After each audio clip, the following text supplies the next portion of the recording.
दोस्तों, एक दोस्त ही बना एक दोस्त का कातिल। एक खास दोस्त 22 साल की उम्र का अपने ही छोटे दोस्त को, जिसकी उम्र 14 वर्ष होती है, उसका बेरहमी से कत्ल कर देता है। क्या आप दोस्त नहीं रखने चाहिए? आखिर क्यों इतनी कम उम्र में ही इस लेवल की उनकी दुश्मनी हो जाती है कि वो उस अपने दोस्त का ही कत्ल कर देता है? क्या अब दोस्त पे विश्वास करना इतना कठिन हो गया है?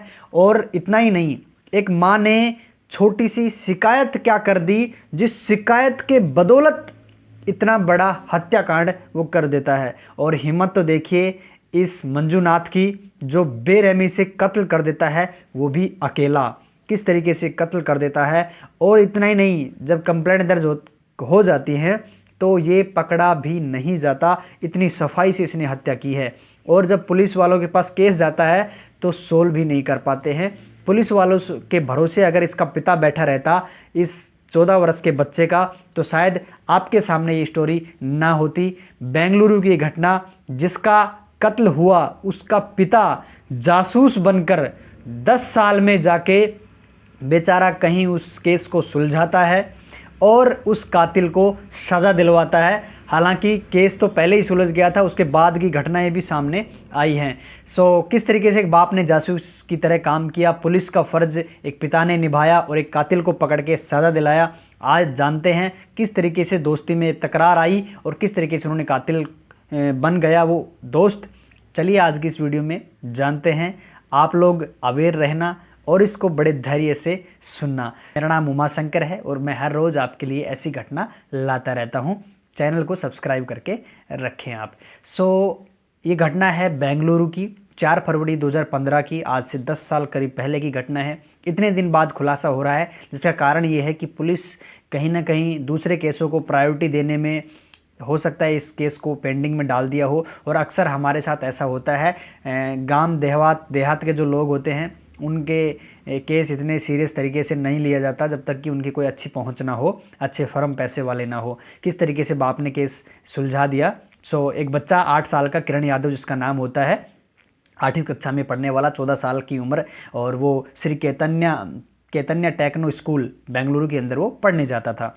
और बस स्टॉप से बैठता और स्कूल चला जाता, स्कूल से वापस आता, बस स्टॉप पे उतरता। तकरीबन बस 150 मीटर का ही गैप होगा जहाँ पे वो वैन उसको ड्रॉप करती थी, उससे उसके थोड़ी दूर पे घर था।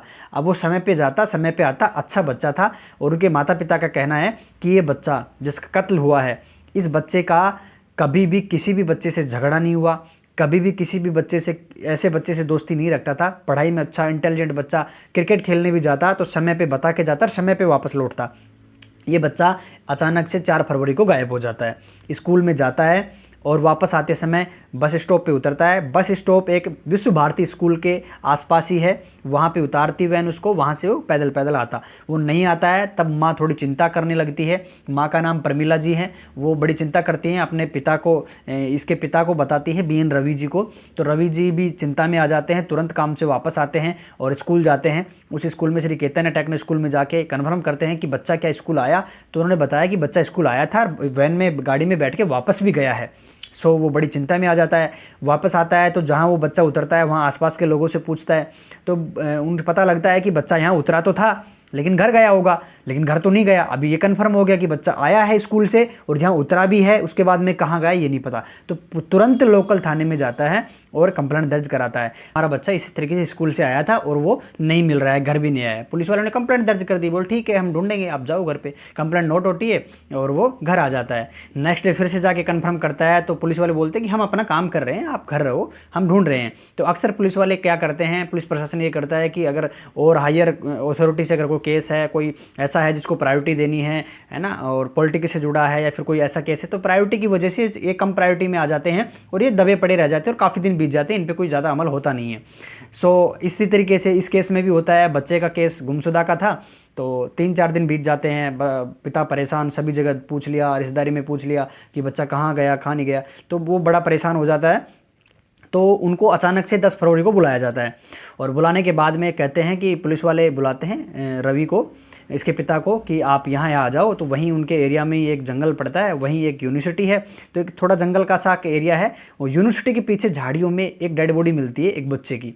तो वो आके उनसे कंफर्म कराते हैं कि ऐसे ऐसे ये देखो आप। तो देखते ही वो बुरी तरीके से रोने लग जाता है और चीखने लग जाता है कि उसके ये तो उसी का बेटा है, स्कूल यूनिफॉर्म में ही था, उसका बैग वहीं, सारी चीज़ वहीं।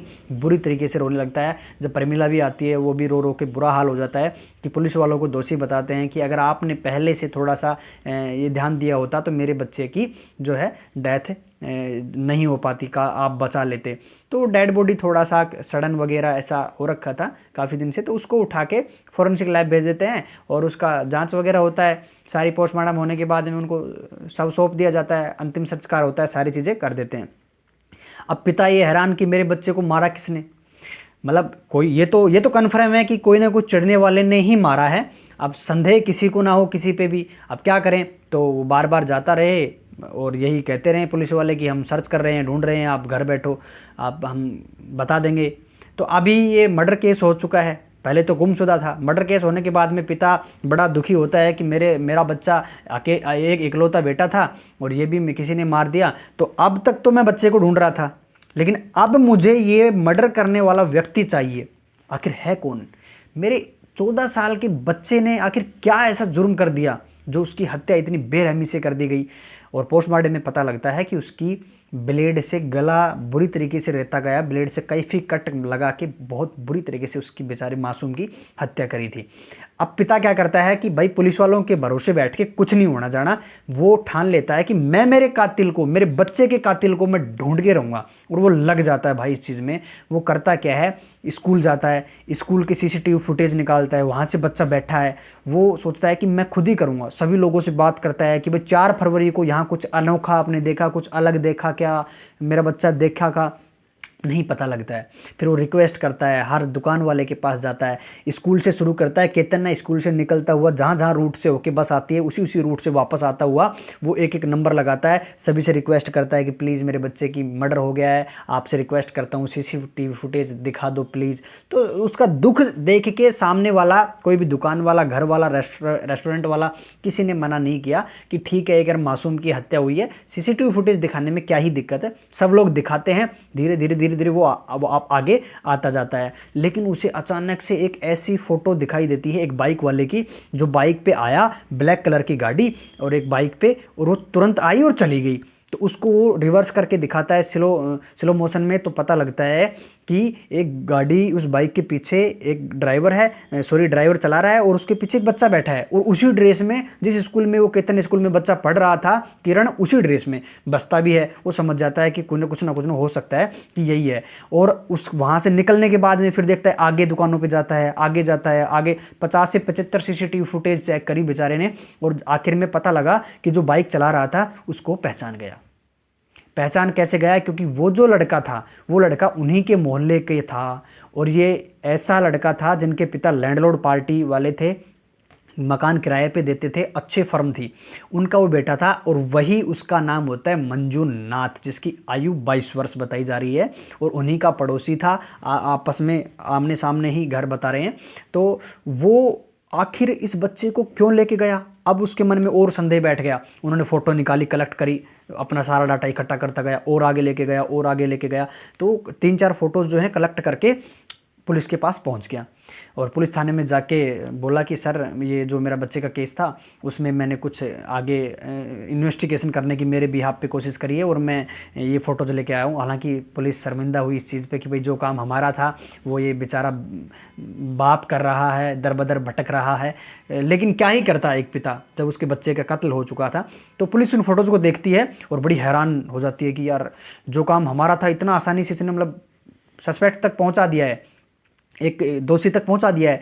अब पुलिस करती है और जांच, उन सीसीटीवी फुटेज की और जांच करती है, क्योंकि उनको पता लगा कि कहाँ से मिला है। तो उनको समय बर्बाद नहीं करना पड़ा, तुरंत फोटोज और निकाली और मंजूनाथ के घर पहुंच जाते हैं।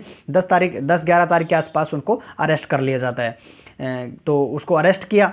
अरेस्ट करने के बाद में उसको थाने लेके गए और उसको न्यायिक तरीके से जांच करने के लिए उसको कस्टडी में रखा और उससे जांच करी। तो वो गुमराह किया, सर मैंने नहीं किया कुछ भी। तो पुलिस आपको पता तरीके बदल देती है, क्योंकि मना तो कर नहीं सकता है। जब फुटेज में दिख रहा है कि उसको बैठा के लेके जा रहा है तो मना नहीं कर पाया, फंस जाता है, और वो सारा सच उगल देता है कि उसकी हत्या मैंने ही करी है। अब 22 वर्षीय मंजूनाथ ने अपने ही दोस्त की हत्या कर दी, 14 वर्ष के बच्चे की। अब उससे पूछा जाता है कि आपने कैसे करी, तो बताता है कि ब्लेड से मैंने हत्या करी है।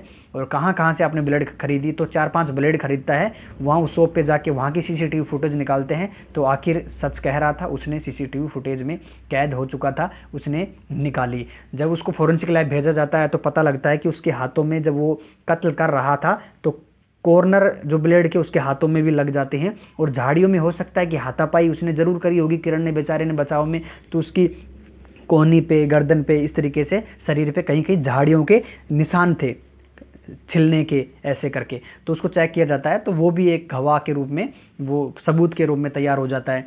तो उससे पूछा जाता है कि भाई आपने कत्ल क्यों किया, तो वो उनको कुछ नहीं बताता है कि मैंने उसको कर दिया कत्ल, मुझे वो अच्छा नहीं लगता था, ऐसे करके टाल दिया। लेकिन क्या ही करते। अब उसको कोर्ट में पेश किया गया। कोर्ट में जब पेश किया गया तो 18 दिसंबर 2017 को कोर्ट में city civil and sessions court के द्वारा ये फैसला सुनाया गया कि ठीक है भाई ये दोषी है और इसको सज़ा दिल मिलनी चाहिए। अब जिन जिन दुकानों पे फोटो जो और सीसीटीवी कलेक्ट करी थी, अब मैंने आपको पहले ही बताया था कि लैंडलॉर्ड आदमी है, पैसों वाला फर्म थी इसके पिता।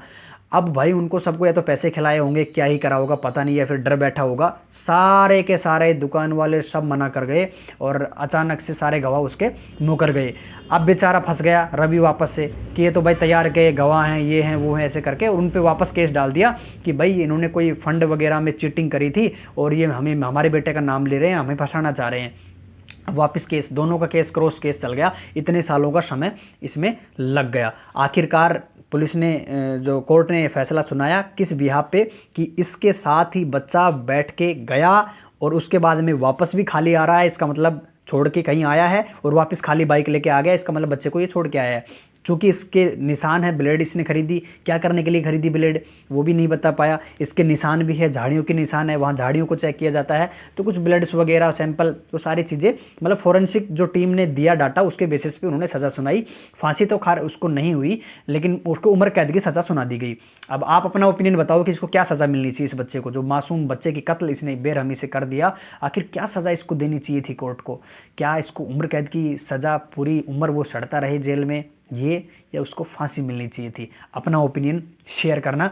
तो अब होता यूं है, अब उससे कोर्ट ये पूछता है कि तुमने मारा तो इस बच्चे को मारा क्यों? तो वो बताता है कि सर मैंने इसको इसलिए मारा क्योंकि इसकी जो माँ है परमीला किरण की, ये मेरे बारे में बार बार मेरे घर शिकायत लेके आती थी।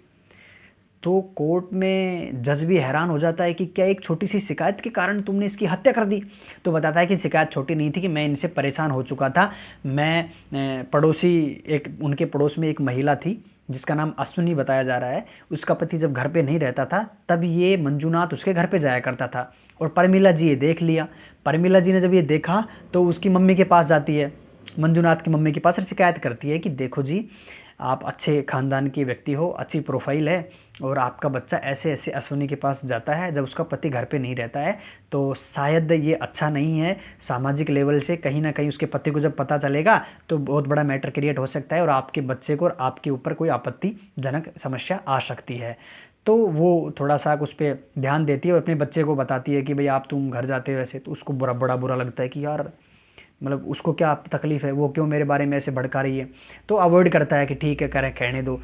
तो बार बार शिकायतें आती रही और उसको बड़ा गुस्सा आता है। तो सोचता है कि यार बदला लिया जाएगा, मेरे को बदनाम कर रही है, इसका ही मतलब काम फिनिश करना पड़ेगा, इसको रास्ते से हटाना पड़ेगा। तो बताया जाता है कि अश्विनी जो एक जिस घर में जाता था उस लेडीज़ के पास, और इस मंजूनाथ का कुछ अफेयर का ऐसा रिश्ता था, ठीक है।